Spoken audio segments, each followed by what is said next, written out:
This is your daily dose of all things royal. Welcome back, my gorgeous, good-looking friends. So I've been working on a video the last couple days, heavily intense research, and today more Epstein files had dropped, so I took a break from that. What the Democrats did today just makes them look so pathetic. So these demon Democrats in the House Oversight Committee had stated that they had received 23,000 Epstein documents, but selected 3 of them today to smear Donald Trump. And what they did was so slimy and dirty, it just goes to show how corrupted and dishonest the left side really is. So today they picked these 3 emails, literally cherry picked, and decided to redact certain parts of it to make it look like Donald Trump was implicated with these underage girls. One of them was this one, where the victim's name was blocked out, and then another part was blocked out, and then it said, Trump said he asked me to resign. Never a member ever. Of course, he knew about the girls, as he asked Ghislaine to stop. In the files released today, this was the actual unredacted one for everybody to see, to show you how dirty these Democrats were for blocking out this one line. So even though this black redacted part over the victim's name, which we can now say is Virginia, says worked at Mar-a-Lago. She was the one that accused Prince Andrew. Trump said he asked me to resign, never a member ever. Of course, he knew about the girls as he asked Ghislaine to stop. And there you have it, folks. I do believe that Donald Trump told a similar story in which he did stop Jeffrey from coming to the club because he was taking girls away from there. But anyhow, this whole thing was like a nothing burger today, only to distract the public from what is really going on here in our government. And the frustrating thing about going through all of these documents today and looking at some of these emails, none of it includes anything about the Clintons. And part of me wonders, everything that has been put out so far most likely has been sanitized. Stuff that probably was incriminating has been long destroyed, in my opinion. And in some cases, I feel like the evidence that we're getting now, who knows if someone from the FBI or the CIA tampered with some of these emails and planted seeds. You wouldn't be able to tell if someone forged some of these emails or created an email and slapped Jeffrey Epstein's email to and from. How are we supposed to trust any of this? Literally, these records have been in the possession of the Democrats these past 4 years, and now they're choosing to release this. This party is so stupid and corrupt with all these political games that they continue to keep playing, never getting anything accomplished. So they're going to drip feed some of this information to us. And, the Republicans are calling for the release of all of these files. You would think that these Democrats would be all in for it. But no, just to be assholes, these Democrats turned down the CR that was presented by Congressman Tim Burchett. Listen to what he had to say. Hey everybody, Tim Burchett just left the House floor, and I tried to do a UC, unanimous consent, I tried to get the Epstein files, get it straight to the floor, just to cut out all this nonsense. And, and the Democrats blocked it, oddly enough. Now here they've had it for 4 years, and they obviously if there's something there about Trump, they would have released it. And now they're all, let's get it out. Well, I just made a motion to bring it straight to the dadgum floor, and they blocked it. So this is politics. It has nothing to do with what's doing what's right. I mean, it's Washington, D.C. to a T. And again, they ought to be ashamed of themselves, but they're probably not. Thank y'all for sending me here. Today's oversight drop pretty much was a nothing burger. There's no mention of the Clintons. Obviously, these files have been sanitized, but there were some interesting ones that I want to bring to you and show you.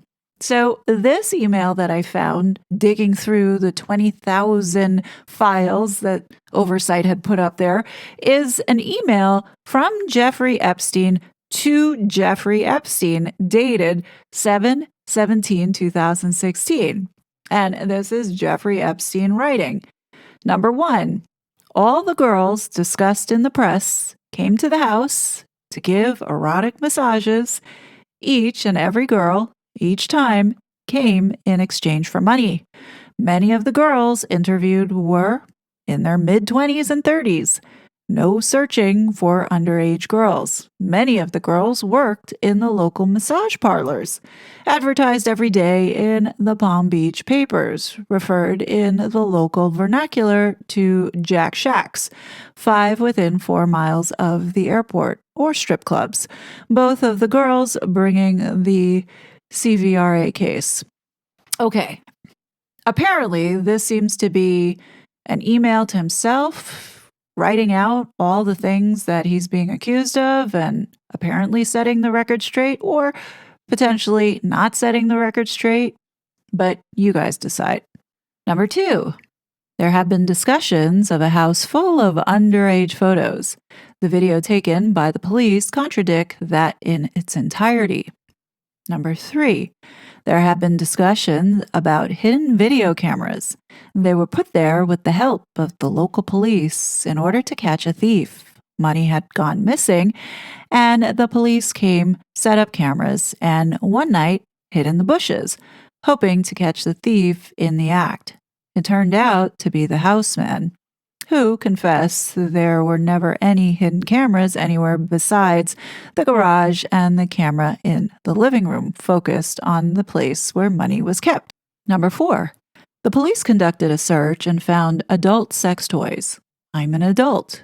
They made a point to say that there was a purple plastic sex toy, but later, without correcting their earlier assertion, discovers it's nothing but a salad fork. Okay. Number 5, the girl whose parents initiated the investigation told the police in a sworn statement that she had lied about her age to gain access to the house. She said she tried her best to appear over 18 as she wanted to be invited back. There was not trolling for anyone underage. Okay. Number 6, many, if not most of the girls, invited their friends, best friends, after they had left. Hardly a normal result if there had been any coercion or anything untoward. Number 7, many of the girls had their boyfriends wait downstairs, or in some instances, their parents. Not one time did anyone ever complain of mistreatment. Like, that's kind of weird. Like, what parent do you know would wait downstairs while their child went upstairs to give an erotic massage or massage to an adult male that they don't know? Weird. Number 8, there was never, ever any drugs, alcohol, threats, coercion. Now, for a guy that was hanging out with scientists and presidents and really intelligent people, it's blown my mind how his grammar and his spelling is just shit. Anyway, number 9, the local sex crimes prosecutor, Lana Belovic, interviewed the girls herself and concluded in her own words there were no real victims here, just local prostitutes. She offered a 5-year probation sentence with no registration. Alan Dershowitz told me I shouldn't take it. It was too dangerous, not telling me that my probation would have been moved to my home in the Virgin Islands. Really? Then the prosecutors, to be fair, presented their information to a grand jury, the only time a jury would see any of the claims. The result was a charge of solicitation of prostitution, a crime with a mandatory release after taking a harms of prostitution course. This was a grand jury determination. I'm guessing that this was during the first arrest. Okay. Number 10, local, no transportation across state lines, contrary to redacted name, outrageous and libelous allegations, no trafficking. It is a disservice to women who are trafficked to compare a woman brought into the country, tied to a bed, given drugs to have sex with strangers for money that she doesn't get to No idea what that says. Doesn't get to who took a taxi to my house, had food, snacks, and got paid, then went shopping with her friends and back home. Number 11. The FBI decided to pursue a highly unusual case.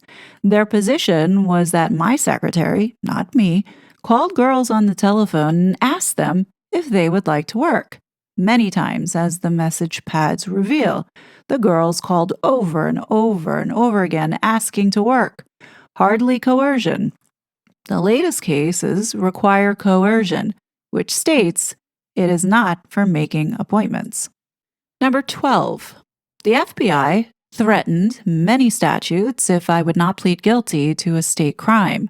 They suggested that a cell phone was a means of interstate commerce, similar to perverts who troll the internet in search of underage girls, and in each and every one of those cases, the government is required to confirm, and they do, that the person knew or that the person on the other end of the computer was underage. All strings have the police stinger ask, "Don't you know that I am 14, 13, etc.?" There was never any such conversation with anyone. Number 13. The government said that traveling to my home of 15-year in Florida could be considered traveling for the purpose of underage sex. Never before anyone not crossing state lines with a person charged with a crime for going home. I don't know what that means. That doesn't make any sense. Okay. Number 14. The government said that they would not bring an indictment if I plead guilty to being a pimp, a crime in Florida that requires the pimp to earn money off the girls, register as a sex offender, and pay a list of girls whose names they would provide me only after the fact and after I was in jail. I would have to agree not to contest any claim by anyone they put on the list. When I attempted to do so, as I never met some of the people on that list, I received a letter stating that any attempt to question their story would result in a breach of my agreement. Okay. Sounds like to me he's writing out bullet points of things that the government did that weren't part of the process. I'm almost wondering if his thought process was laying out what supposedly had happened and recognizing that maybe he wasn't given a fair trial or he was set up in some way, because it's sounding like this is what he's trying to plant here. Number 15, it says here, if I had to do it over, I hope I would have shown much better judgment, as many of the girls came from underprivileged families and I was unaware of the potential for harm. Number 16. Blank has said she was a sex slave. She has now admitted she lied about her age. She was never 15. She has changed the story on my Wikipedia page, but no press statement. She said that Clinton was on the island. Not true. She said Ghislaine flew him in a black helicopter. I did not have a black helicopter, and she never flew him. She said that Al Gore and wife were on the island. Never happened. She has accused a prime minister, a senator, a prince, a scientist, Alan Dershowitz, and many in his 70s with his wife in attendance. Sex on a plane with Secret Service and diplomatic protection, people looking the other way. She had an arrest warrant for her as she stole money from the restaurant at which she worked. She had before made claims of sexual assaults, but the prosecutor said she had no credibility. Blank email suggests adding Alan Dershowitz to her complaint. I'm assuming this is Virginia. To her complaint. Blank email suggests blank might have committed perjury. She has said that the house had many photos of underage girls. A recent press release clearly shows another lie. Yeah, I think that one is Virginia's story. Number 17. The press has labeled me a pedophile, a disgusting term for men attracted to prepubescent girls. These girls worked in a strip club. Not one person ever testified that they were asked to bring underage girls. In fact, the opposite. All said they were told on one under 18. FBI FOIA request confirms. Wealth was not used as an advantage. The local police chief said this case was bigger than Rush Limbaugh. No one had ever faced a federal charge for having prostitutes in their own house, no violence, coercion, etc. And finally, says the police released to the press the raw statements of the girls. Not one was ever questioned by opposing counsel. I really don't know what to make of this. Like, he sent this email to himself. Not sure if he was just jotting down some notes or this was intentional in the event something happened to him and, this was discovered. I just found it interesting because Jeffrey Epstein never really had the chance to defend himself. He pled the fifth on multiple occasions during the first arrest, and then he didn't even make it to trial for the second arrest. So, this could have been something that maybe he planted and thought ahead, especially if he's really not dead. I mean, I think he's dead, but if he's off somewhere in Israel, maybe he was plotting, seeding some of this for the day whenever it did get out. Maybe today's the day. I don't know. What do you guys think about that? Other emails that I found interesting was this one addressed to Peter Thiel. So in 2014, it looks like Jeffrey Epstein kicked off this chain and wrote, "Any interest in Woody Allen?" And Peter Thiel writes back, "Would be cool to meet him sometime, but don't go out of your way to make this happen. Are we planning something the weekend of the 13th, 14th? And Jeffrey Epstein writes back, 13th afternoon, you and I, then Bill Burns, the diplomat, evening dinner with Woody Allen, all casual. If you choose, we can bring in Kathy Rumler, former Obama counsel for 5 years, and or Senator Bob Kerrey, former Senate intelligence." What? Like, what's going on there? Now, this next email, dated March 6, 2011, is addressed to the Duke. Now, I'm going to assume that the Duke is the former Prince Andrew, now Mr. Andrew Mountbatten Windsor. Jeffrey Epstein writes, "You okay? These stories are complete and utter fantasy. I don't know and never have met Al Gore. Clinton was never on the island. The telephone book is not mine. It was stolen by my houseman that is currently in prison for doing so." Make what you will of that. Do we believe that Clinton was never on that island? Now, this last email that I'll share here that I found pretty interesting was dated October 31st, 2009. And it says here by a man named Roger Schenck. He writes, "The Bill and Melinda Gates Foundation gives about $200 million a year in elementary and secondary education grants and is pressing for some of the same changes that Obama wants, such as paying teachers based on student test scores." And this Roger Schenck writes again, saying they are sending their rep here on the second week of December. Why exactly? Not be convinced they are wrong. Do you remember Chauncey the gardener from being there? Dimitri. "I see I won't win this battle, so I give up." By the way, the right criticism of what he wrote is that he took a very long time to get there. By that definition of intelligence, you are correct. I have no idea what this guy is talking about. But Jeffrey Epstein then responds by saying, and the there to which he arrived is trivial, and that there only after a long journey. Regarding Gates, they have now become frustrated with the lack of success. Bill is personally focused on online education. He has spent the past couple of months searching for decent courses and found few. So it doesn't seem that Bill Gates at that point in time was into his vaccine obsession and was probably looking at how they indoctrinate the youth Anything that deals with children and Bill Gates scares me. It really does. But anyway, thought I would share. I will be back tomorrow with a brand new video on this research that I've been doing. I don't think you'll be disappointed. As always, I will be back with more content. But until then, please be safe, and I'll talk to you later. Bye. Such a fraud.